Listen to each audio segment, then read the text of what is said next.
አሁን ስልህ አንዳንድ ጊዜ በሁሉም የሆነ አካል ይኖረዋል። በዛ አካል መሰረት ዓለምን ሊቆጣጠር ይችላል። ያው ምን አለ ፈጣሪ መንፈስም ነው ይላሉ፣ እሳታዊነትም ነው ይላሉ። አሁን ላይ ያለው ሁኔታ ነው። ግን በዛን ጊዜ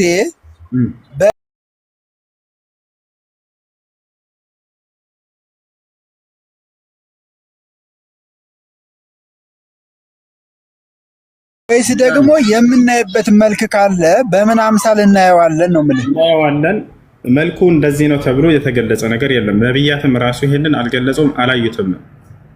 ነቢያትም ራሱ ሙሴ ለማየት ጠይቆ ነበረ። እኔን አሁን አታየኝም ብሎታል።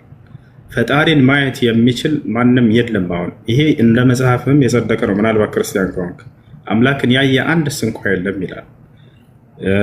አንደኛ ጢሞቴዎስ ምዕራፍ 6 ቁጥር 16 ላይ የማይሞተው እርሱ ብቻ ነው ይላል። አንድም ሰው እንኳን አላየውም፣ ሊያየውም አይቻለው።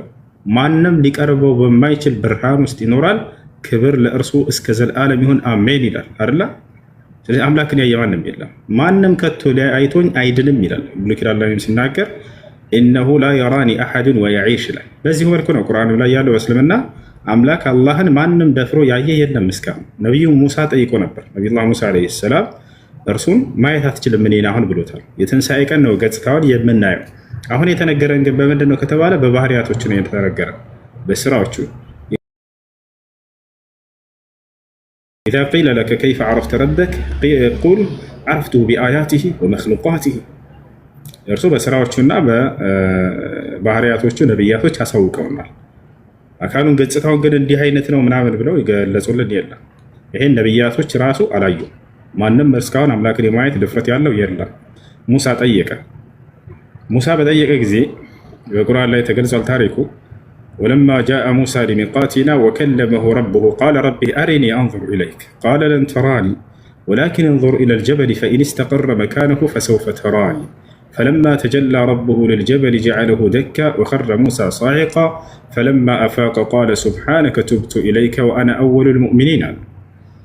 ነቢዩ ሙሳ ዓለይሂ ሰላም አላህ ስብሓነሁ ወተዓላ ቀን ቀጠሮ ሰጠው። ለዚህ ይህን ያክል ቀን ከኔ ጋር ትገናኛለህና ነው። ሲና ተራራ ቀጠረው። ወዋዓድና ሙሳ 30 ለይለተን ይላል መጀመሪያ ላይ። ሙሳን 30 ሌሊት ቀጠርኩት አለ።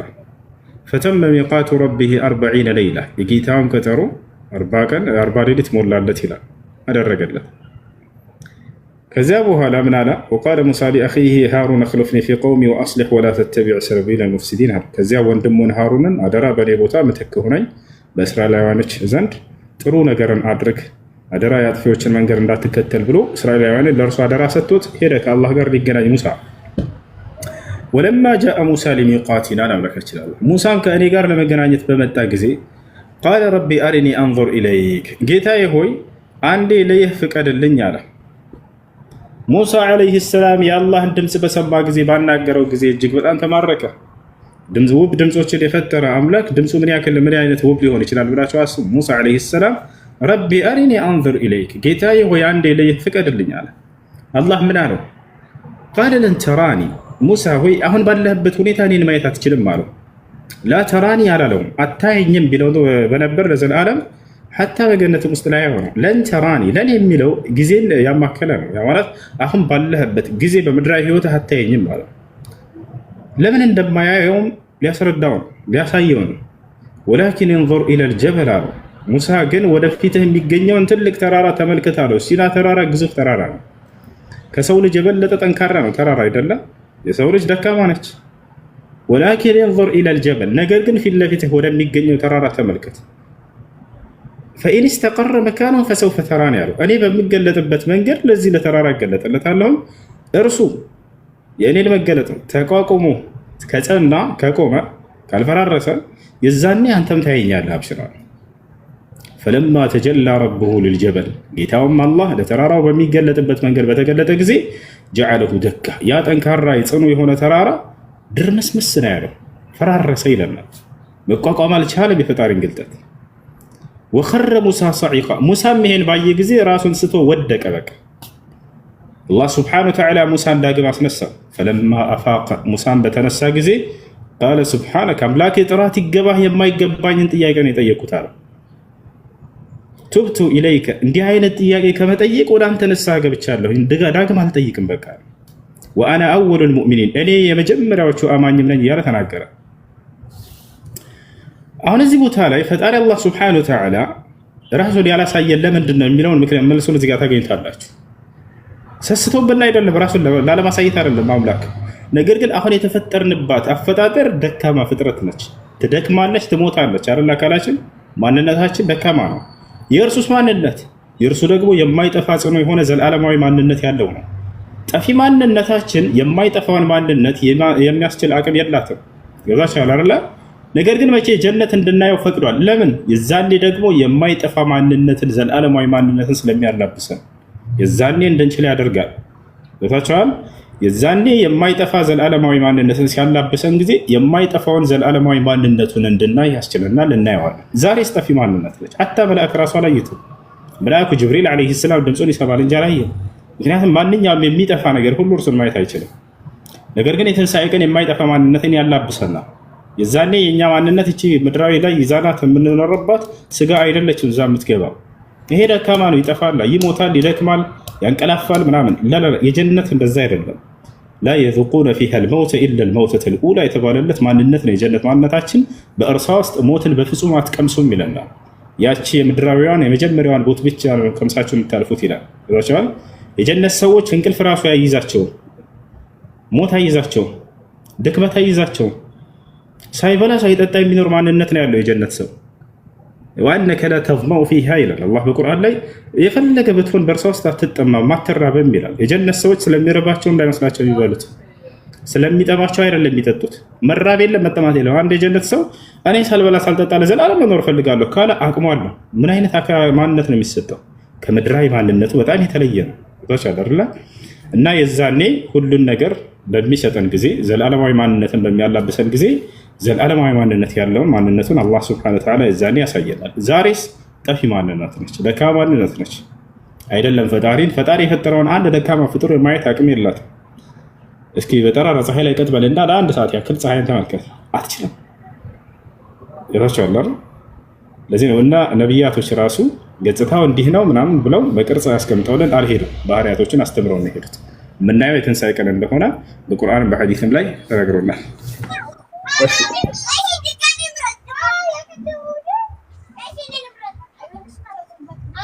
እሺ ጥያቄ ያለ ይቀጥል። እዚህ ጋር አንድ የመጨረሻ እንትን ልበልና ያው እንደ ክርስትና አስተምሮ ደግሞ በሶስት መለኮታዊ አካል ይገለጻል ብለው እንደ ክርስትና አስተምሮ አለ። እንደ እስልምና አስተምሮ ደግሞ ቅድም የነገርከኝ ነው። በመለኮታዊ አካል ያየውም የለ እዛው ስንወጣ ነው የምናየው። ያየው ነብይም የለ እንዳስተምሮትም ደግሞ በመለኮታዊ አካሉ አልታየም። በዚህ መልክ ይገለጻል ተብሎ አይታወቅም የሚል ሐሳብ አንስተሃል። ክርስትና የሚያስተምረውን በሶስት አካል ይገለጻል ብሎ የሚያስተምረውን አስተምሮ እንደ ቁርአንም እንደ እስልምናም በምን ማረጋገጫ ልትቃወሙት ቻላችሁ? አምላክን በመለኮታዊ አካል ተገልጦ ካላያችሁት አረጋግጥና ከዚያ በኋላ ችግር የለውም እንሄድበታለን። አምላክ በሶስት አካል ተገልጧል የሚል መጽሐፍ ቅዱስ ላይ ማስረጃ ነበር።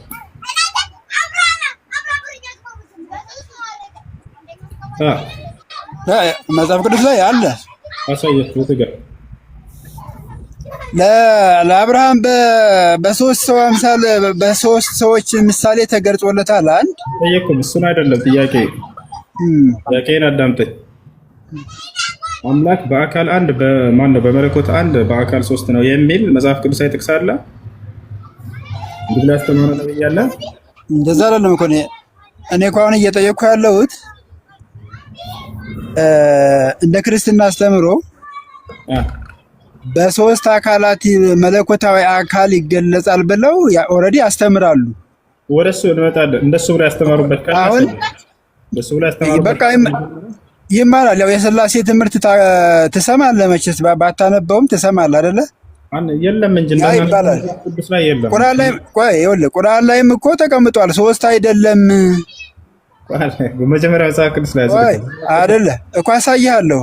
አዳምጣ መጀመሪያ አላህ ሶስት አይደለም አንድ ነው የሚል ቁርአን ላይም ተቀምጧልና አዳምጥ። አንድ መሆኑን ቁርአን እንሄዳለን። ስጦታ አዳምጠኝ። አሁን መጽሐፍ ቅዱስ ላይ አጽድቀው አምላክ አንድና በመለኮት አንድ ነው አምላክ በአካል ሶስት ነው ብሎ ያስተማረው የመጀመሪያው ነብይ ማን ነው?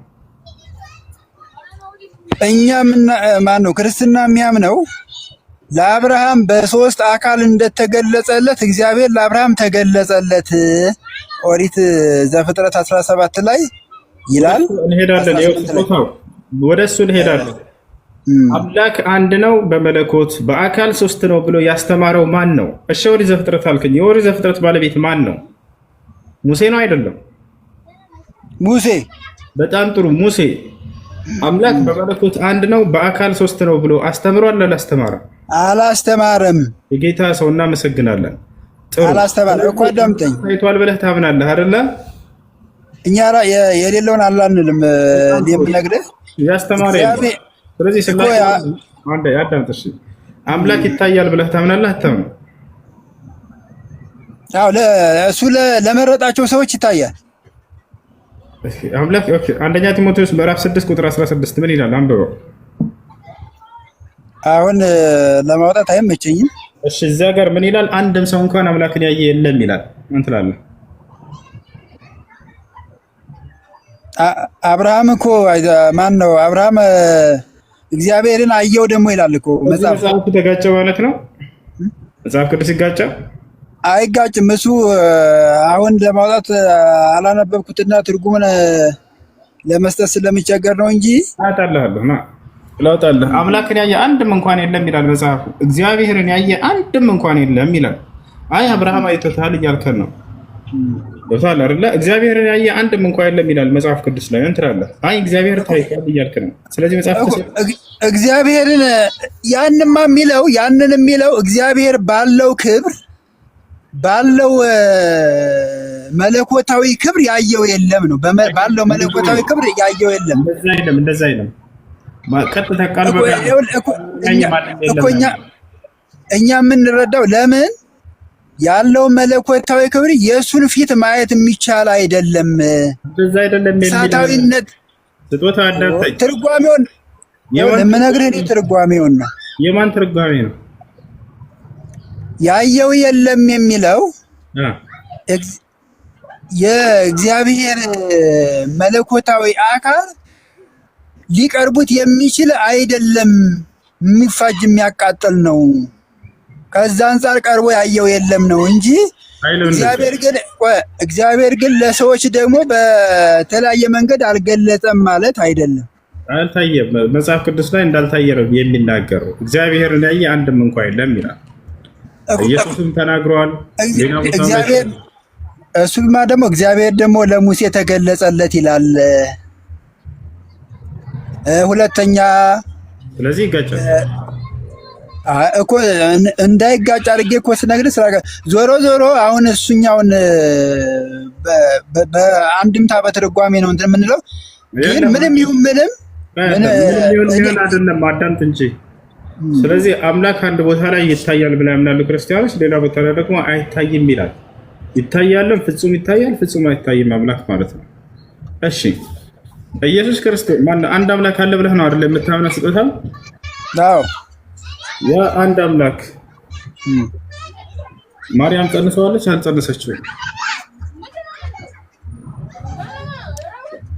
እግዚአብሔር አንድ አምላክ ነው። አንድ አምላክ በሶስት በመለኮት ይገለጻል ብያለሁ ቅድም። አልጠየቅኩም። እሱን ሳይሆን የጠየቅኩት አንድ አምላክ ነው ያለው ካልከኝ ያን አንድ አምላክ ነው ወይ ማርያም የጸነሰችው?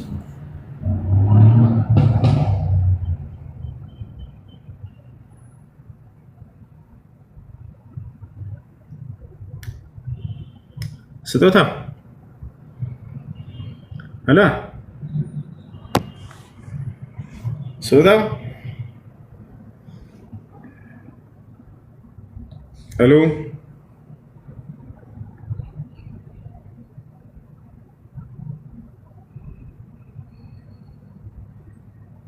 ስጦታ ወጥቷል።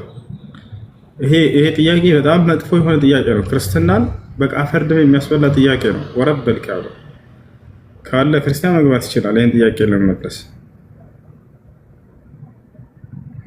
እሺ። ሰላም አለይኩም። ወአለይኩም ሰላም ወራህመቱላሂ ወበረካቱ። ቢወጣ ይሻላል። ክርስቶስ ነው የሚለው ይሄን ከመለሰ ሁለቱም መልስ መጥፎ መልስ ነው። ወይ አምላክን የጸነሰችው ካለም ይፈርሳል ክርስትና። አይ አምላክን አልጸነሰችም ካለ በሁለቱም መልስ በቃ ምንም መልስ የሌለው ጥያቄ ከመለስ ክርስትና ይጠፋል። ስህተት እንደሆነ ትረዳላችሁ። ተመልሳ ይግባ ስጦታ። እሺ ጥያቄ አይደለም።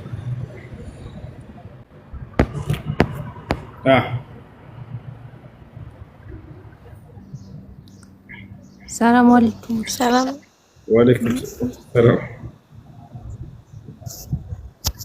እሺ ቀጥይታችን ከላይ ያለሽው። እሺ ዲቦራ ያቀርብ። ሰላም እንዴት ናችሁ? ሰላም ደህና ነሽ? አለን እግዚአብሔር ይመስገን። ሰላም አለን አልሐምዱሊላህ። እሺ ጥያቄ እሱ ሙስሊሙ ነው ሴቷ ክርስቲያን ሆና ኒካ ማሰር ይቻላል? እንዴት? እሺ ጥያቄሽ ምንድን ነው? ጥያቄ እሷ ክርስቲያን ሆና እሱ ሙስሊም ቢሆን ኒካ ማሰር ይቻላል? አይቻልም። ለምን? ስለማይፈቀድ። ግልጽ አድርግልኝ። ስለማይፈቀድ ሳይሆን ያ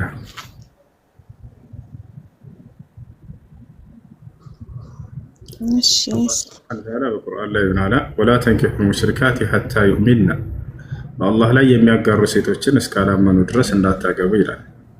በዚህ ጉዳይ ላይ ሌሎች ዑለሞች ሀሳብ ሊኖራቸው ይችላል። ነገር ግን ትክክለኛውና ራጅህ የትኛው ነው ከተባለ በቃል አላህ በእኔ ላይ የሚያጋሩ ሴቶችን እስካላመኑ ድረስ እንዳታገቡ ብሏል። አብዱላህ ብን ዑመር የተባለው ታላቁ ሶሃባ ሲናገር ምን አለ? ላ ተሕሉ ነስራንያ፣ ቃል በቃል ክርስቲያንን ሴት ማግባት አይቻልም ብሎ ይናገራል። እንዳለ ሁሉ መፈስሮች ይህንን ገልጸውታል። ላ ተሕሉ ነስራንያ ለምን የሚለውን ሲናገር ይህን የቁርአን አንቀጽ ማስረጃ አደረገ እና አስከትሎ ሲናገር በራሱ ምን አለ? ፈኢነኒ ላ አዕለሙ ሙሽሪከተን አዕዘም ሚመን ተድዒ ቢአነ አልመሲሐ ሁወ ላህ፣ እኔ ምድር ላይ ኢየሱስ ክርስቶስ አምላክ ነው ብላ እንደምታምን ሴት ሙሽሪክ ሴት እኔ አላውቅም ከእርሷ በላይ እያለ ይናገራል። ስለዚህ አይቻልም። ክርስቶስ ከነቢያቶች መካከል አንድ ነቢይ ነው። በመለኮት ያን አንዱን አምላክ ይጋራል ብሎ ማመን ይሄ ትልቅ ክህደት ነው። ታቻ አላረ ክርስቶስን በፍጹም ይሄን አላስተማረው። ኢየሱስ የትኛውን ቦታ ላይ አምልኩኝ ብሎ የተናገረበት ቦታ የለም። ሰዎች ግን አስገድደው ያመልኩታል። ብትወዱኝ ትእዛዜን ትጠብቁ ነበር ብሏል ራሱ ሲናገር። ብትወዱኝስ ትእዛዜን ትጠብቃላችሁ አለ። ነገር ግን የምትወዱት ከሆነ አምልኩኝ ብሎ አዟችኋል ወይ ነው? አላዘዘም። በፍጹም ኢየሱስ ክርስቶስ የትም ቦታ ላይ አምልኩኝ አላለም። እሺ ጥያቄ ያለ ይቀጥል። አልጨረስኩም። ሌላው ደግሞ ስለ ጾም። እሺ ስለ ጾም ማለት ብዙም አልገባኝም። በእኛ ጾም በእኛ የሚጾመው ማታ ላይ ከ6 ሰዓት በኋላ ነው። እሺ እና እስኪ ያን እንዴት ነው? እንደሱ ጾሙ ተብሎ የታዘዘበት ቦታ የለም። አይ አይደለም። ጾም ብዙ ያምረኝ ዝም ብሎ ነው የሚያስጾሟቸው። የጾም ህግና ስርዓት መጽሐፍ ቅዱስ ላይ ከኦሪት ዘፍጥረት እስከ ራዕይ ስለ ጾም የሆነ እንትን ስለ ጾም አለ መጽሐፍ ቅዱስ ላይ እንደ ግብዝኞች አትሁኑ እኔ ያልኩት እሱን ሳይሆን ሰዓቱን ነው እኮ ጊዜው እሱን ሰዓቱን የተቀመጠበት ቦታ የለም። ኦኬ እኮ ታዲያ እናንተ ትንሽ እስኪ ግልጽ አድርግልኝ። አይ ስለ ጾም ያለው የኛ ያለው እናስረዳሽ። አላህ ሱብሓነሁ ወተዓላ በቁርአን ላይ ስለ ጾም ከተናገረ በኋላ ያ አዩሀ አለዚነ አመኑ ኩቲበ ዐለይኩሙ ሲያም ከማ ኩቲበ ዐለል ለዚነ ሚን ቀብሊኩም ይላል። እናንተ ያመናችሁ ሰዎች ሆይ ጾም በእናንተ ላይ ተደነገገ፣ ግዴታ ተደረገ፣ ከእናንተ በፊት በነበሩትም አማኞች ላይ ግዴታ ተደርጎ እንደነበር ሁሉ ይለናል። ያታቻለ ከዚያ አላህ ሱብሓነሁ ወተዓላ የረመዳንን ወር መጾም እንዳለብን ይነግረናል። ሸህሩ ረመዳን አለዚ ኡንዚለ ፊሂል ቁርአን ይላል። ከዚያ የምንጾምበትንም ጊዜ እዛው ይገልጻል። ኡሒለ ለኩም ለይለተ ሲያሚ ረፈሱ ኢላ ኒሳኢኩም እያለ ወኩሉ ወሽረቡ ሐታ የተበየነ ለኩም አልኸይጡ አልአብየዱ ሚነል ኸይጢ አልአስወዲ ሚነል ፈጅር ይላል። ልክ ሌሊቱ ክፍለ ጊዜ ከመግሪብ በኋላ እስከ ሱብሒ ድረስ ባለው ጊዜ መብላት እንዳለብን፣ በሌሊቱ ክፍለ ጊዜ በቀን ላይ መብላት እንደሌለብን ይናገራል። በዚያ ላይ ማለት ነው። እሱን ይመስላል። እሺ ምናልባት መጽሐፍ ቅዱስም ላይ ሲጾሙ የነበሩ ነብያቶች እስከ ማታ ድረስ ነው። እስከ ማታ ድረስ ይጾሙ ነበር።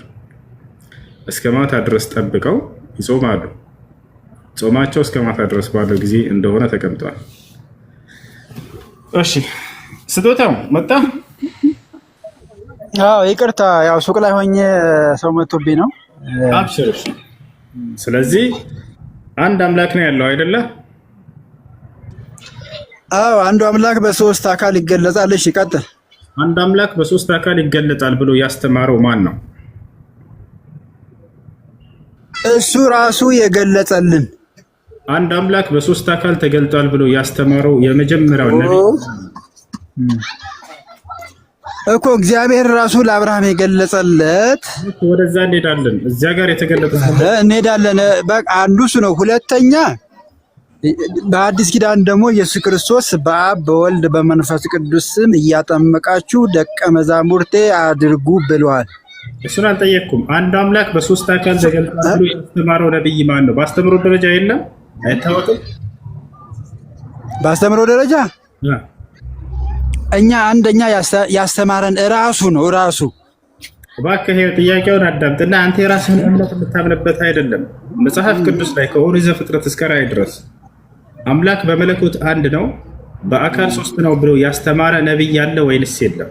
ያምኑ ነበር ወይ ነብያቶች? ይሄን ጉዳይ አምላክ ራሱን በመለኮት አንድ ነው፣ በአካል ሶስት ነው ብሎ የተናገረ ነብይ አለ? እሺ ሁሴን ካለ ምዕራፍና ቁጥር ስተንና እናገረው ማን ነው? ሁሴን አሁን እኔ ያው ለጭቅጭ ማለት ለእንትን አይደለም የመጣሁት ያለ አለ ወይ ነው ማማር ስለሆነ ማለት ነው። ይኸውልህ አሁን አንተ ቅድም ስለ አብርሃም ስለ ሙሴ አንስተህ ቁርአን ላይም ወይም ደግሞ በሐዲስ ላይ የሌለውን ሙሴ እንደወደቀ አምላክ በመለኮት አንድ ነው በአስተርሰኝ ብሎ ያስተማረው ነብይ ማን ነው? ሌላው ያለው አልፈልግምና እኔ ታስጨርሰኝማ አንድ ጊዜ በኋላ የከውን እንድታወራ ነው። ሌላ ተረታረ እኮ ይኸውልህ ቀደም እኮ በጣም በሰፊው ስተነትልልኝ ዝም ብዬ ነው ያዳመጥኩት። ቁርአን ላይ ግን የለም፣ እንትን ላይ የለም። በአስተምሮ ነው ለማለት አንድምታ ንገረንና ምዕራፍና ቁጥር አውጥተን እናንብበው። ባክሩ ከሌለ የለም ነው። አምላክ በመለኮት አንድ ነው በአካል ሶስት ነው ብሎ የተናገረ ነብይ አለ ወይንስ የለም? ያው ሁሱ እየሰማኝ ነው። አንተ ቅድም ሙሴ ለመውደቁ ላለማየቱ ከቁርአን ላይ አምጣና አሳየኝ አለ። ሙሴ ወደቀ እንደዚህ ሆነ እንዲፈራ አነሳው የሚላውን ቁርአን ላይ የለም። አንተ ከቃል አምጥታ አይደል ስታብራራልኝ የነበረው በተፍሲራችሁ ላሳየ ነው አለ።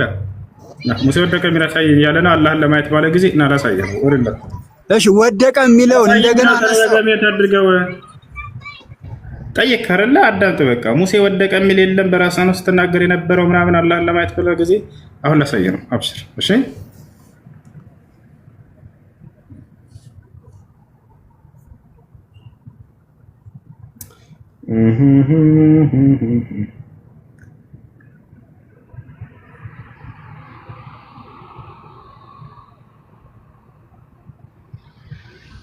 አድበቱ 43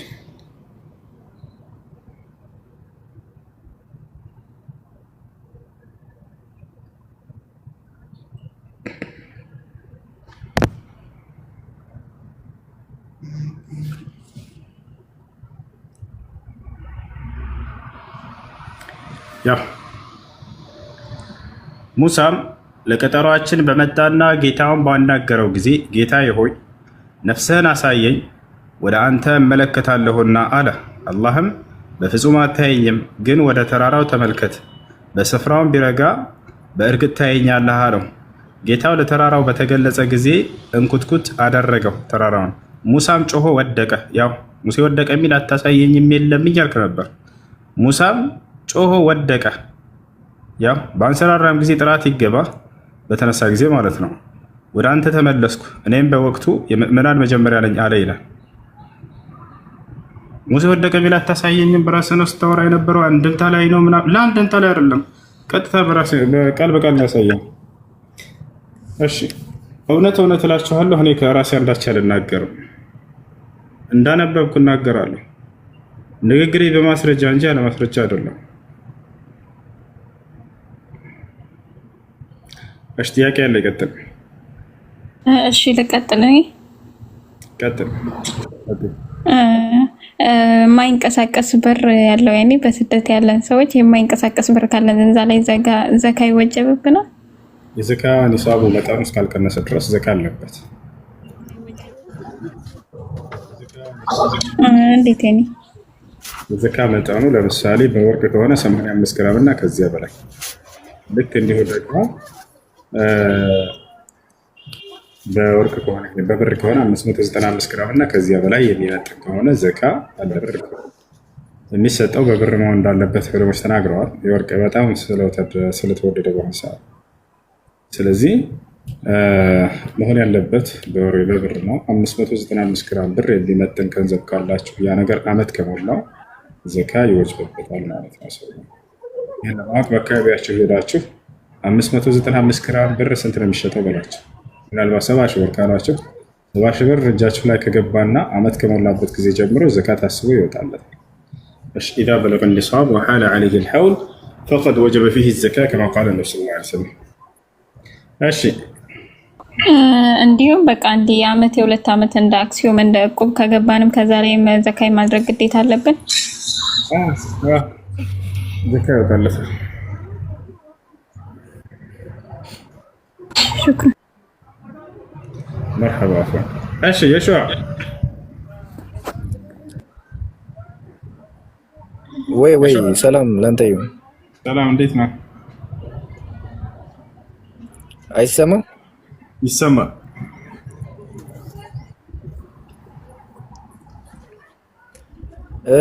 እኔ ጥያቄ አለኝ። እሺ ጥያቄ ምንድን ነው?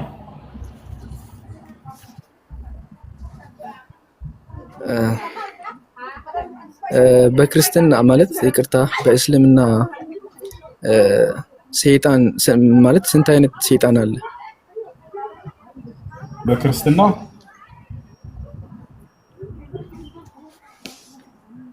አይ ኖ በእስልምና ስንት አይነት ሰይጣን ማለት?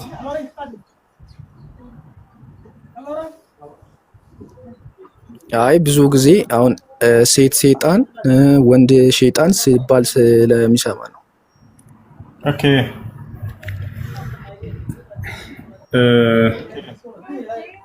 ነቢያችን ሰለላሁ ዐለይሂ ወሰለም አላሁመ ኢኒ አዑዙ ቢከ ሚነል ኹቡሲ ወልኸባኢስ ብለው የተናገሩት አንድ ሰው ወደ ሽንት ቤት ሲገባ ጊዜ አምላኬ አላህ ሆይ እኔ ከወንድና ከሴት ሰይጣን በአንተ እጠበቃለሁ ብለዋል። ሰይጣን ብሎ ማለት ባህሪ ነው። እሺ ባህሪ ነው፣ የማንነት መጠሪያ አይደለም። ባህሪ ማለት አላህ ስብሐነሁ ወተዓላ ትእዛዝ ያመፀ ማንኛውም አካል መጠሪያ ነው። ከጅኖች የአላህ ስብሐነሁ ወተዓላን ትእዛዝ ያመፀ ሰይጣን የሚል መጠሪያ በእርሱ ላይ ይውላል። ጅኖች ልክ እንደኛ ፍጥሮች ናቸው። ወንድም አላቸው፣ ሴትም አላቸው፣ ይራባሉ ምናምን። ከነዚያ የአምላክን ትእዛዝ አመፁ የወጣ ሰይጣን የሚል ባህሪ በእርሱ ላይ ይውላል። አደምና ሐዋ ከገነት እንዲባረሩ ምክንያት የሆናቸው ከጅኖች ጭፍራ ሲሆን አላህን ባመፀ ጊዜና ትእዛዙን አልፈጽምም ባለ ጊዜ የሰይጣን የሚለው ባህሪ በእርሱ ላይ ይውላል። ካነ ሚነል ጅን ፈፈሰቀ ዐን አምሪ ረቢህ ይላል። ከጅኖች ጭፍራ ነበር። በጅን ጭፍራ ያስባለው ምንድን ነው? ከእሳት ስለተፈጠረ ነው። ጅኖችን ከእሳት ስለተፈጠሩ ነው። እና የጌታውን የአላህን ትእዛዝ ባመፀ ጊዜ ሰይጣን የሚለው ባህሪ በእርሱ ላይ ይዋላ። ስለዚህ ከጅኖች ማናቸው ወንድም ይሁን ሴት የአላህን ትእዛዝ አምጾ የወጣ ሰይጣን የሚለው ባህሪ በእርሱ ላይ ይውላል።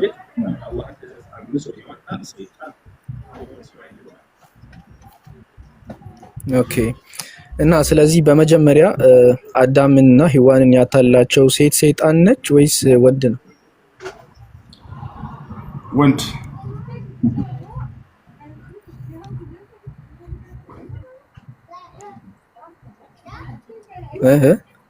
ወንድ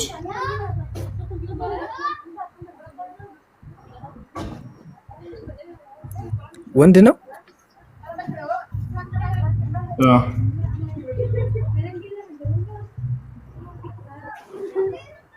ኦኬ እሺ። በመጀመሪያ እግዚአብሔር ማለት ነው በመጀመሪያ ሰይጣንን ከሰማይ አይደል የጣለው? እሺ ያኔ የትኛው ነው ማለት ወንድ ጨረስ ጥያቄህን ቶሎ በል ፈጠን አድርገህ። ምን አልከኝ? እየጨረስኩ ነው። ስለዚህ መጀመሪያ ከሰማይ የተወረወረው ወንድ ሰይጣን ነው ወይስ ሴት ናት ወይስ ሁለቱን ነው? አንድ እንደነበር ነው። ኢብሊስ ይባላል። እሱ አንድ ነው። እሱ ነው የተወረወረው እንጂ ሌሎች አይደሉም። ሌሎች ናቸው የሚል የለም።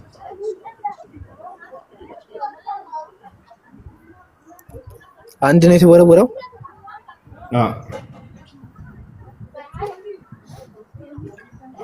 ስለዚህ ሴቷ ከየት መጣች? ወይስ እንዴት ሴትና ወንድ ሆኑ? እሺ ቀደም ሳብራራ ነበር። ጅን የሚባል ህብረት አለ። ልክ እንደኛ እንደ ሰዎች ገብቶሃል አይደለም? ሰይጣን የተወረወረው አንድ ሰይጣን ሳይሆን አንድ ያ የጅን ጭፍራ ከሆኑት መካከል አንደኛው ነበረ። እሱ ሰይጣን የሚል ባህሪ በእርሱ ላይ ዋለ። የአላህን ትእዛዝ ባመፀ ጊዜ ወረደ። እሱ ነፍ አሉ በምድር ላይ ይኖራሉ። እነሱ ሴቷ የት ነበረች ከተባለ የሴት ጅኖች ልክ እንደኛ እንደ ወንድ እንደ ሴት ናቸው። በምድር ላይ ነው የሚኖሩት፣ በምድር ላይ ይኖራሉ። እርሱ በሰማይ ላይ አላህ ስብሐነ ወተዓላ ሊገዛ ነበር። ከዚያ በኋላ ግን አላህን ባመፀ ጊዜ ወደ ምድር እንዲወርድ አደረገው። ያ ነው። እሺ ያ ኦኬ ቴንክ ዩ። እና የመጨረሻ ጥያቄ አንድ ጥያቄ አለኝ። እሺ እሺ ከቁርአን እና ከባይብል ማለት ነው ከኢንጂል ከቶራት ቀድሞ የተጻፈው የትኛው ነው? ከቁርአን እና ከኢንጂል መጀመሪያ የተጻፈው የትኛው ነው? ኢንጂል ስትል የአላህን ኢንጂል ከሆነ አላህ ለነቢዩላህ ዒሳ የሰጠውን ከሆነ ልክ እንዲሁ ደግሞ ተውራት ስትል አላህ ለሙሴ የሰጠውን መጽሐፍ ከሆነ እነዚህ ከቁርአን ቀድመው ተጻፈ። አሁን ስላለው መጽሐፍ ቅዱስ አይደለም እያወራኝ ያለሁት። يتكلم عن الكتاب الذي أنزله الله على موسى وعلى عيسى الله በሙሳ እና በዒሳ ላይ ስለወረደው ነው። እነዚህ ከጊዜ በኋላ ሰዎች የጻፏቸው በፍጹም ከአምላክ ጋር የሚወዳደሩ አይደሉም።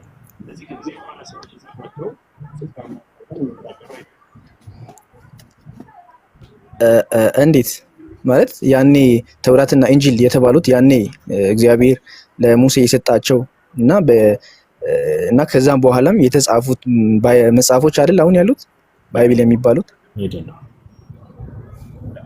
እነዚያ ተበረዘዋል። እንዴት ተበረዘዋል? ማን ነው ያበረዛቸው? ያበረዛቸው ማን ነው? ሊቃውንቶቻቸው ከነቢያት በኋላ ተተክተው የመጡ ሊቃውንቶች ጠብቁ ተብሎ ኃላፊነት ሊቃውንቶች ማን ነው እንደዛ ብሎ ለአንተ የነገረህ? አምላክ አላህ ሱብሓነሁ ወተዓላ። አይ ተበረዟል የሚባለውን ማለት አምላክ አላህ ራሱ ይነግረኛል። በአንተ መጽሐፍም ላይ እንደጠፉ መጽሐፍቶቹ ተገልጿል። እስቲ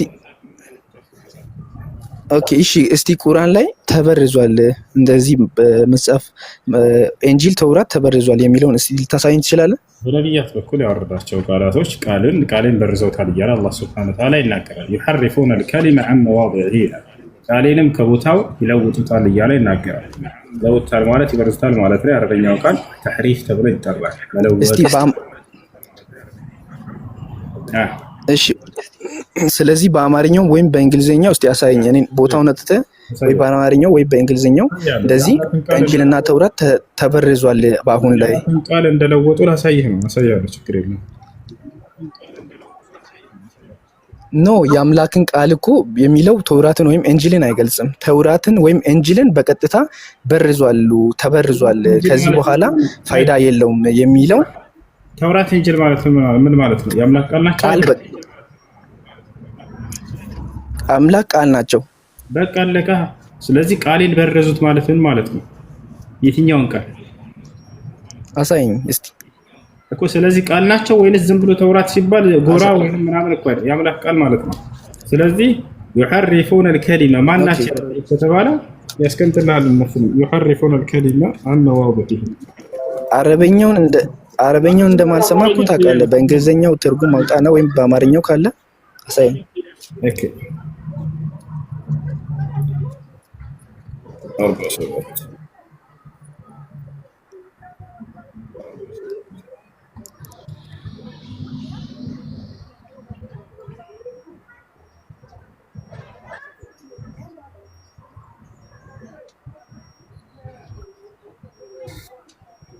ያው ከይሁዶች መጽሐፍ እንደበረዙልህ ያ እንደዝጋ።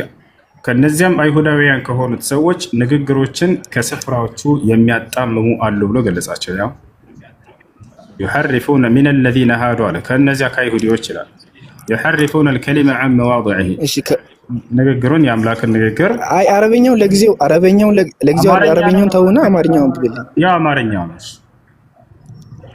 እሺ ከጊዜው ከነዚያ አይሁዳውያን ከሆኑት ሰዎች እሺ ንግግሮችን ከስፍራዎቹ የሚያጣምሙ አሉ እሺ ስለ የትኛው ንግግር ነው የሚያወራው እዚህ ጋር ለአይሁዶች የያዙት መጽሐፍ ምንድነው ስለ እንጂል እያወራ ነው እዚህ ጋር ስለ ተውራት እያወራ ነው እንጂልም ገና እመጣልሃለሁ ከመጽሐፉ ባለቤቶች ብሎ ሁለቱንም አጠቃለው ይላል ተውራት የሚለው እዚህ ጋር አይሁዶች ተውራት የሚለው ታዲያ እዚህ ጋር አይሁዶች የያዙት ምን መጽሐፍ ነው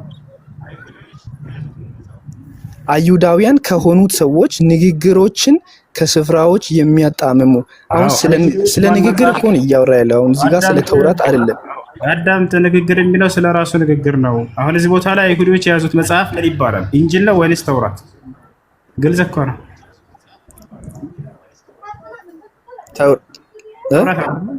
አይሁዶች የያዙት መጽሐፍ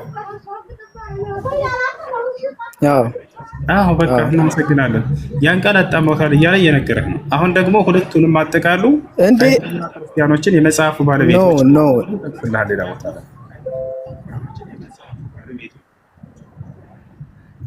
አይሁዳውያን ከሆኑት ሰዎች ንግግሮችን ከስፍራዎቹ የሚያጣምሙ አሉ ይላል አሁን ስለ ተውራት እኮ በጭራሽ እዚህ ጋር የሚያወራ ይላል አይሁዶች የያዙት መጽሐፍ ቃል በቃል ተውራት ተበርዟል ወይም እንጂል ተበርዟል የሚለው ተውራት እና እንጂል ምንድነው እሺ አሁን እዚህ ጋር አሁን አይሁዶች የያዙት መጽሐፍ ይላል እሺ አይሁዶች የያዙት መጽሐፍ ይላል አሁን እዚህ ጋር አሁን ማታ መቀደም ምን አልከኝ አይሁዶች የያዙት መጽሐፍ ካለ ቃል በቃል አሳየኝ እስቲ አይሁዶች የያዙት መጽሐፍ ምንድነው ስለ ቀደም ተውራት ነው አልከኝ እኮ ነገርኩህ አጣመውታል እያለ አላህ Subhanahu Wa Ta'ala ቃል በቃል እየነገረህ ታላርና እንዴ አሁን እዚህ ጋር አጣመውታል ይላል እዚህ ጋር ለውጠውታል ማለት ያጣመው እሱ እንደነበረ ይሁንና ወደ እሱ እንደነበረ ይሁን ሳይሆን እዚህ ጋር እንደዛ የሚል ለማንኛውም እንደዛ ብሎ የሚናገር ያው አለ እያሳየህ እኮ ነው ሰውዬ አጣመውታል የሚላል ወይ እዚህ ጋር እያከረው ያው እያለ ነው አታረብም እንደማረኝ ከስፍራው አጣመውታል የሚል አለ እንደዚህ ጋር እስቲ ከስፍራ የሚያጣመው ብሎ ገለጻቸው እሺ ምኑን የሚያጣሙ ምኑን እሺ ወደፊት ደግሞ ሄድ ምኑን የሚያጣሙ ይላል ቃሉን ያው ንግግሮችን ይላል የማንን ንግግር የአምላክን ንግግር እሺ የማንን ይላል የአምላክን ንግግር ያ ታለ የአምላክን ንግግር የሚል እዚህ ጋር ለራሱ ቃል እየተናገረ ነው አምላክ ታላ ኦኬ እሺ ለማንኛውም ይሄኛው ባይመለስም ወደ መጨረሻው ጥያቄ ሰዓትም ላንተም አይደለም ፕሮቴስታንት እንደራ መጽሐፍ ቅዱስ ይዛል መጽሐፍ ቅዱስ ይዛል አዎ ያለኝ ግን ወደ የመጨረሻውን ጥያቄን ልጠይቅ ኤርሚያስ ምዕራፍ 8 ቁጥር 8 ላውጣ ኦፍ ኮርስ ግን የመጨረሻውን ጥያቄን ልጠይቅ የመጨረሻውን ጥያቄን ልጠይቅና ከዛ ትጠይቀኛለህ ናዚህ ጋር ነው እስኪ ምን ይላል የመጨረሻውን ጥያቄን እኔን ልጠይቅ አልጨረስኩም ጥያቄን አንብበውና ይሄን ወደ ቀጣይ ትሄዳለህ ችግር የለውም አንብባት እቺ ልጠይቅ ጥያቄን ልጨርስና አስጨርሽኝ ከዛ አንብበውና በቂ ታይም አለ ጊዜ አለኝ ችግር የለውም ትጠይቃለህ ይሄን አንብበው ችግር የለውም ድምፅን ከፍ አድርጋ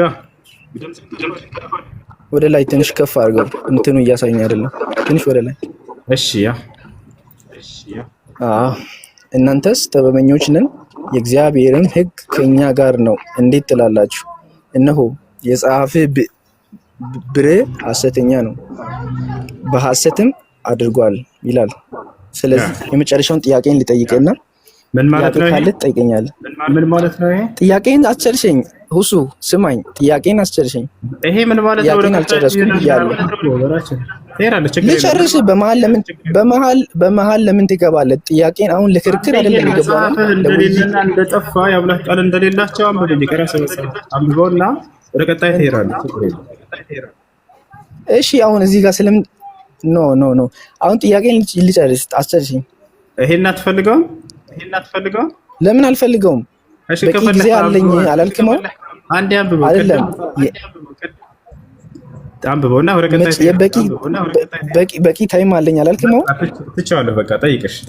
እሺ ከቻልክ ከላይ ጀምሬ ማንበብ እችላለሁ፣ ችግር የለውም። ከአንድም ከቁጥር አንድም ጀምረን አንብበን ልጠይቀን እንችላለን። ግን ጥያቄን ጨርስ። አዎ አስጨርሰኝ። እሺ ልጠይቅና ከዛ አነባለሁ። እሺ እና ቅድም ሁለት አይነት ማለት ወንድና ሴት በጾታ እንትን የተባለ ሸይጣን እንዳለ ተናግረኝ ነበር እና እሺ እናንተ ጋር ሰይጣን ተናገርኩም እንደዛ ያልኩት ራሱ ምንም እየገባህ አይደል? በዚያ አልተመለሰልኝም። ኖ ገፍቶኛል አላልኩም እንደዛ የራስህ ነው እንዴ? ሴት ጂኒ ስለ ጂኒ አውርተኛል። ታዲያ አሁን ቅድም ምንድን ነው ያልከው? ሴት ሰይጣን ወንድ ሰይጣን እያልክ ነበር አይደል? አላልክም አንተ እንደዛ? ሽንት ቤት ስንገባ ራሱ ሰይጣን ማለት ምን ማለት ነው ብዬ ነገርኩህ ቅድም። ኦኬ እሺ ብቻ ምንም ይሁን ምን እሺ አሁን ተናገርኩትን ገብቶህ ከሆነ መልሰው። ሰይጣን ማለት ምን ማለት ነው አልኩህ ቅድም። እሺ ምንድን ነው ያልከኝ? ከኔ ጋር ነው ማያወራ። ማርታ ጥያቄ አለሽ? ለምንድን ነው የማታስጨርሰኝ? እየሰማህ አይደለም? ምን ላድርግ? እየደከመን ያለ ነው። ሌላ ክርስቲያን አንተ ከተሻለ ሌላ ክርስቲያን ደግሞ ያወራ።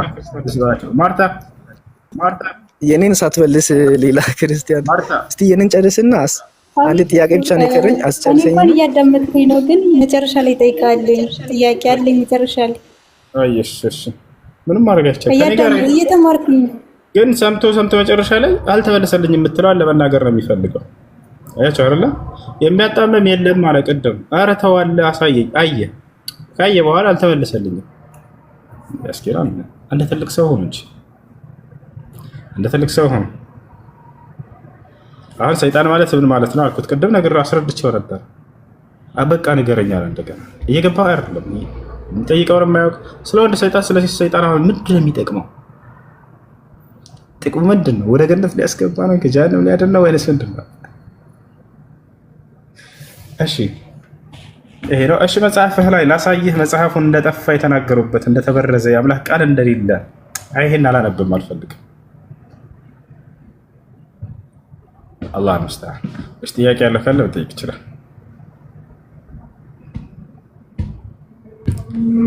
አድሚኖች ካላችሁ በተራ አስገባችሁ። ትንሽ ደቂቃ አለ። ሀያ ጥያቄ አለሽ? ሰላም አለይኩም። ወአለይኩም ሰላም ወራህመቱላሂ ወበረካቱ። ማለት እኔ የፈትዋ ጥያቄ ነበር ኡስታዝ። እሺ እና እንትን መጀመሪያም ክርስቲያን ነበርኩኝ እና ሰልሜ ነው ያገባሁት እና በምን አይነት ሁኔታ እንደተጋባን ቤተሰብ ምናምን የለኝም። የኦርቶዶክስ ልጅ ነበርኩኝ እና እንዴት እንዳገባኝ ምን እንደሆነ አላውቅም። ብቻ ግን አሁን ወደ ስደት ዓለም ስመጣ ያለውን ነገር ተማርኩኝ፣ አወቅኩኝ እና ደግሞ የመጀመሪያው ትዳሬ ትክክል እንዳልነበረ እና ሻሃዳ የያዜ ራሱ እስልምና ምንም አውቄበትና ምንም ተረድቼው እንዳልገባሁበት ነው የገባኝ እና ከመጣሁ በኋላ ያለውን ነገር አውቄ ተምሬ በስነ ስርዓት ድጋሚ ሻሃዳ ይዤ ያው መኖር ጀመርኩኝ ማለት ነው። እና ግን ኡስታዝ አሁን እኔ በትዳሬ ደስተኛ አይደለሁም። ምክንያቱም እሱ ምንም በቃ በህይወቴ ላይ ምንም ደስ የሚያሰኝ ነገር እያደረገልኝ አይደለም። ምንም ነገር በቃ እኔ እዚህ ስደት ዓለም ላይ ሆኜ የምለውን ነገር በስነ ስርዓት እያደረገ አይደለም እና ለመጨረሻ ጊዜ ማለት ነው በቤተሰቦቹ ምናምን በደንብ አድርጌ አስጠይቄዋለሁ፣ በወንድሙም በእናቱም በሁሉም ማለት ነው። ብዙ ጊዜ 2 3 4 አስጠይቄዋለሁ እና አንዳንድ የሚጠቀማቸው ሱሳሱሶች ነገሮች አሉ። ያ ነገር በጣም ልቤን እየነካኝ ለብዙ ሰው አስጠይቄዋለሁ፣ በጓደኞቹም ግን ሊመለስ አልቻለም። እና መጨረሻ ላይ በቃ ራሱ ይቅርታ ጠየቀኝና በስነ ስርዓት እየኖርን እያለ ቤት ነው አሰራ ያልኩት። ቤት አሰራ ብዬው አሰራ ጀመረለት፣ ግን አላለቀለትም ያ ቤት ማለት ነው። እና ድጋሚ እንትን አሁን የመጨረሻችን ነው አልኩት። አሁን በስነ ስርዓት ይሄንን ቤት ካላሰራ ወላሂ ነው የምልህ ፈታ በቃ እኔ እናንተ የመጨረሻችን ነው እንፋታለን አልኩት። በቃ እና መጨረሻ ላይ የላኩትም ነገር በስነ ስርዓት አላደረገውም። ያንን መሐላ ከማልኩ በኋላ ማለት ነው። እና በአሁኑ ሰዓት አናወራም፣ ከ2 ወር በላይ ሆኗል። ከሁሉ ነገር ደግሞ ልቤን የሚነካኝ ነገር ያለው ልጆቼን እያገናኘኝ አይደለም። ልጆቼን ከልክሎኛል። ልጆቼን እያወራኋቸው አይደለም። እና ደግሞ ያንን የማልኩትን መሐላ ግራ ገብቶኛል። ማለት በቃ ምንም እያወራሁት ስላልሆነ አሁን በቃ ውሳኔ ምንድነው አገር ገብቼ ከሱ ጋር ያለኝን ነገር ማቆም፣ በቃ ምንም ነገር ይሄ ነገር ነው የወሰንኩትና ምን ትለኛለህ? እሺ እኔ በጣም የሚያሳዝነኝ ነው ባልና ሚስት ሲጣሉ ጊዜ ወይ አባት ወይ እናት ከሁለት አንዳቸው ልጅን በመደበቅ መቅጣት። እናትን ይቀጣል። እናትን ከልጇ የለየ ሰው በጣም ከባድ ወንጀል ላይ እንዳለ ነብዩ ሰለላሁ ዐለይሂ ወሰለም ተናግረዋል። በነገራችን የእሳት እንደሚሆን ተናግረዋል። በተለይ እናት በፍጹም ልጇን ልትነፈግ አይገባም። አባትም እንደዛው። ይህን የሚያደርግ ሰው ካለ አላህን ሊፈራ ይገባል። ሚስቱን እየተበቀለ ሳይሆን ልጆችን ነው እየተበቀለ ያለ ሰውዬ። እንዴት እንኳን በቀል እንዳለበት ያውቅ። በቀል አያስፈልግም በመሰረቱ እና በቀል አለ ካለም ልጆቹን በመቅጣት አይደለም። እንደዚህ የእናትነት እንትናቸውን መብታቸውን እየነፈጋቸው ነው ያላቸው። እንዳጠቃላይ ይህ ሰው እንዳልሽው በሱስ እየተጠመደ ከሆነ የማስተዳደር አቅም ከሌለው መክረሹ አስመክረሹ እንዲስተካከል እምቢ ካለ ፍቺ መጠየቅ ሐቅ አለሽ። ጠይቀሽው እምቢ ካለ ሸሪዓ ፍርድ ቤት ወይ አንቺ ሄደሽ ወይንም ካልሄድሽ ካልቻልሽ ውክልና ሰጠሽ ኒካውን ማስወረድ ትችላለሽ። እሺ ጀዛኩሙላህ ኸይር። መርሐባ መርሐባ መርሐባ። እሺ ሌላ ጥያቄ አለ? ሄሎ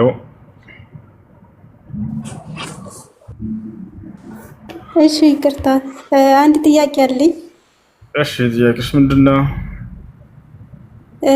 ያለ አባት ይገለጣል አይደል? ባት ማለት ምን ማለት ነው? ባት እግር አይደለም። ባት ሲባል ያለ አባት ይገለጣል የሚል የለም። እግር ሲባል እንደዚህ እንደ ሰው እግር ሳይሆን አላህ ሱብሓነሁ ወተዓላ ለኛ ለማንም ይሄ ነገር ያየው የለም። መለኮታዊ ባህሪያቶች አላህ ሱብሓነሁ ወተዓላ ነብያት ራሱ አላዩም፣ በቃል ደረጃ አስተምረውናል። ነው ለሁ ሱብሓነሁ ወተዓላ ሳቁን ተخصه ወተሊቁ ቢሂ ያ ነው እና አው የአላህ ሱብሓነሁ ወተዓላ እግር አለ። ነገር ግን رجله ليست كرجلنا قدمه ليس كقدمنا ልክ እንደ ሰው እንደ ፍጥረታት አይደለም። አላህ ሱብሓነሁ ወተዓላ ቃል በቃል ሲናገር ليس كمثله شيء وهو السميع البصير ይላል። እኔን የሚመስል ማንም የለም እያለ ይናገራል። እኔ እሰማለሁ ያለሁ እያለ አምላክ መስሚያና ማየቻ እንዳለው ሁሉ ከኛ ከፍጥረታት ጋር በፍጹም እንደማይመሳሰል ከذلك له صفة القدر ከፍጥረታት ጋር የማይመሳሰል እግር አለ። እሺ በዚሁ ጋር እግዚአብሔር ብልት አለው ይላል መጽሐፍ ቅዱስ። ምን ታያለሽ? አይ ጥያቄ ሁሱ ያለ አባት ሲገለጥ የቀረ አካል የለም አለለም ማለት ነው። መጀመሪያ ያለ አባት ይገለጣሉ ብዬ ጠየቅኩ። አለ የተገለጸ አለ። ጨረስን። እሱም እግዚአብሔር ብብት አለው ይላል መጽሐፍ። እግዚአብሔር ብብት አለ ይላል። መርጣዬ ይሄን አትመልስልኝም? መጀመሪያ አልተረዳውም እኮ መለስኩኝ፣ ጨረስኩኝ። አዎ አለ። አይ ጥያቄ ማለት ነው ያለ አባቱ ከተገለጠ ያልተገለጠ አካል አለው የለም ነው። ጨረስን። እሱን እግዚአብሔር ብብት አለው ይላል መጽሐፍ ቅዱስ። እግዚአብሔር ብብት አለው እንደ ማርታ የኔ ለምን አትመልስልኝም? ብዙ ስንት አካል ስለዚህ አካል አለው ማለት ሌላም አካል የቀረ አካል አለ። እሺ ባቱ ይመለካል ወይስ አይመለክም? አላህ ስብሐነሁ ወተዓላ አንድ አምላክ ነው። በመለኮታዊ ባህሪው ይመለካል። አሁን ስንጨርሰን እግዚአብሔር ብብት አለው ይለናል መጽሐፍ ቅዱስ። ብብት አለው የለው? አይ እኔ ስለ መጽሐፍ ቅዱስ ብዙም አላውቅም። ካላወቅሽ በቃ ላሳይሽ፣ ችግር የለም አዳምጪ። እሺ እግዚአብሔር ብብት አለው ላሳያቸው አንድ ጊዜ። ልጆች ተከታተሉ። እሷ ስለማታውቀው በዚህ መንገድ ታያለች እሷ።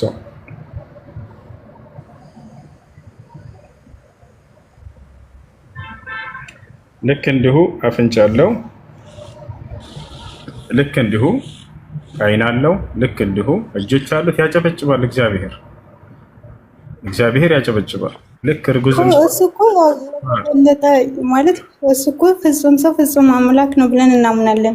ኢየሱስ ክርስቶስ አይደለም፣ በስጋ ሳይገለጥ በፊት ነው። ያማ ክርስቶስ ነው፣ ችግር የለውም። እሱ ሁሉ አካል አለው። ነገር ግን የምናገረው በብሉይ ኪዳን ሲመለክ ስለነበረው አምላክ ነው። ከንፈሮች አሉት፣ በከንፈሮቹ ያፏጫል እግዚአብሔር። ምን ትያለሽ? ከንፈር አለው እግዚአብሔር፣ ከንፈሩ ይመለካል። እግዚአብሔር አፍንጫ አለው፣ አፍንጫ ይመለካል። እግዚአብሔር እጆች አሉት፣ በእጆቹ ያጨበጭባል፣ እጆች ይመለካሉ። ስንት አምላክ ናቸው? እንዲህ አይነት ፍልስፍና ውስጥ እንግባል ያስኬዳል። እንደዚህ ስለ መለኮታዊ ስለ አምላክ ማንነት ብትጠይቁ የተሻለ ነው። ስለ ነቢያት መንገድ ብትጠይቁ የተሻለ ነው። ይሄ ላሳይሽ፣ እግዚአብሔር እነዚህ ሁሉ አካሎች እንዳሉት ማለት ነው። ይሄ ነው። እሺ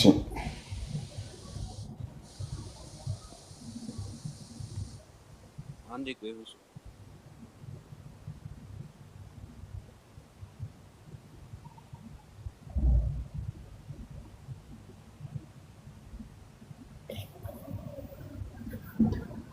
እሺ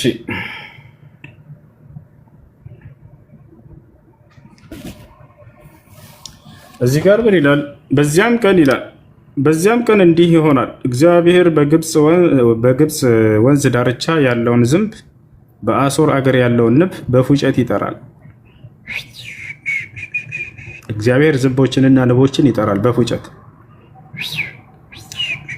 እንሂድ እዚህ ጋር። በዚያን ቀን እግዚአብሔር ከወንዙ ማዶ በተከራየው ምላጭ፣ እግዚአብሔር ምላጭ ይከራያል። በአሦር ንጉሥ የራሱን የእግሩን ፀጉር ይላጨዋል፣ ምላጩም በፂሙን ደግሞ ይበላል ይላል። ፂም አለው፣ ፂሙን ምላጭ ተከራይቶ ይላጫል እግዚአብሔር። እግዚአብሔር ከወንዙ ማዶ በተከራየው ምላጭ። ያ መጽሐፍ ቅዱስ ላይ ኢሳይያስ ምዕራፍ 7 ቁጥር 20 ላይ ግን እኮ የሆነ ማብራሪያ ሊኖረው ይችላል። እኔ ብዙም ስለማላውቅ ያ ቃል በቃል እየተናገረ ነው። ያ ይሄ አይደለም።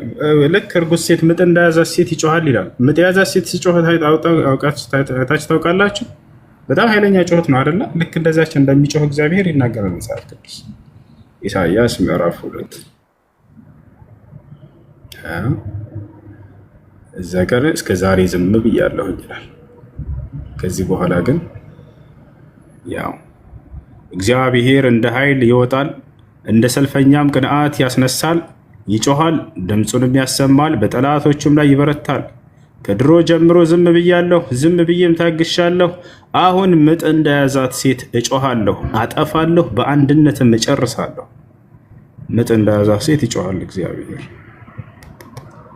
ምጥ እንደያዛት ሴት ይጮሃል እግዚአብሔር ማለት ነው። ይሄ እግዚአብሔር ልክ እንደ ነቀዝ ነው ይላል መጽሐፍ ቅዱስ። ምን ታያለሽ ማርታ?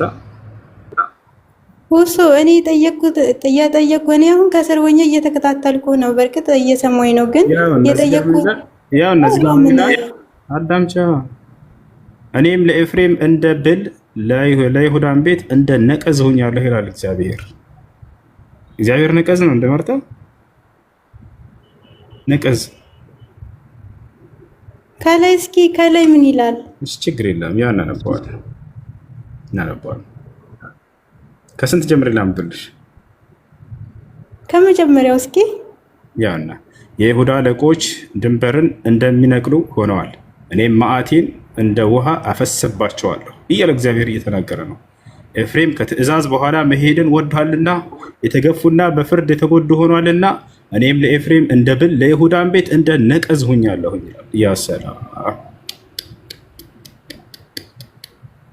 እግዚአብሔር እንደ ነቀዝ ይሆናል። ነቀዝ ላሳያችሁ። ይሄን ይመስላል። ለማንኛውም ሌላም በጣም በርካታ ነገራቶች አሉ። እግዚአብሔር እጆች ያሉት በእጆቹ ያጨበጭባል ይላል። የጠየኩን ጥያቄ ግን አልመለስክልኝም። ጥያቄሽን የተረዳሁት አንተ ከመለስከው ላይ አላህ አካል አለው እየቀረም አልከኝ። ስለዚህ ጦጣ በአንቺ ቤት ሙድ ለመያዝ መጣሽ፣ ሙድ ተያዘብሽ፣ ደንግጠሻል አይደለ? እግዚአብሔር እንደምጥ እንዳያዛ ሴት እንደሚጮህ ስታይ አይ ክርስቲያኖች